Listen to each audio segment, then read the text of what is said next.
রাহুলের মৃত্যু নিয়ে অবশেষে মুখ খুললেন শ্বেতা। কিভাবে মৃত্যু, এতদিন পর সামনে এলো আসল কথা। জলে পড়ে বেঁচে ফিরলেন তিনি, কিন্তু রাহুল কেন পারলেন না? নীরবতা ভাঙতেই সামনে এলো চাঞ্চল্যকর তথ্য। এতদিন চুপ কেন ছিলেন শ্বেতা, জানালেন নিজেই। টলিউড অভিনেতা রাহুল অরুণোদয় বন্দ্যোপাধ্যায়ের মর্মান্তিক মৃত্যুর ঘটনায় চাঞ্চল্য ছড়িয়েছে ইন্ডাস্ট্রিতে। গত 29শে মার্চ ভোলে বাবা পার করেগা ধারাবাহিকের শুটিং চলাকালীন তালসারি সমুদ্রে দুর্ঘটনায় তার মৃত্যু হয়। সেই সময় তার সঙ্গে ছিলেন সহ অভিনেত্রী শ্বেতা মিশ্র, যিনি জীবিত উদ্ধার হলেও মানসিক ও শারীরিকভাবে ভেঙে পড়েছেন এবং বর্তমানে চিকিৎসকদের পরামর্শে বিশ্রামে রয়েছেন।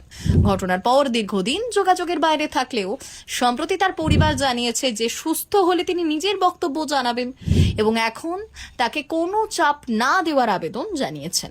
এই ঘটনার পর শুটিং ইউনিট ও প্রযোজনা সংস্থার বিরুদ্ধে একাধিক প্রশ্ন উঠেছে। আর্টিস্ট ফোরাম ইতিমধ্যেই থানায় এফআইআর দায়ের করেছে। পাশাপাশি অনেকেই এখনো এই মৃত্যু নিয়ে মুখ খুলতে না চাওয়ায় রহস্য আরও ঘনীভূত হয়েছে। অভিনেতা সিদ্ধার্থ সেন জানিয়েছেন, দুজনকেই একসঙ্গে উদ্ধার করা হয়েছিল এবং পুরো ঘটনা ইন্ডাস্ট্রিকে নাড়িয়ে দিয়েছে। এখন তদন্তের দিকে তাকিয়ে সবাই, কিভাবে এই দুর্ঘটনা ঘটলো সেটাই সবচেয়ে বড় প্রশ্ন।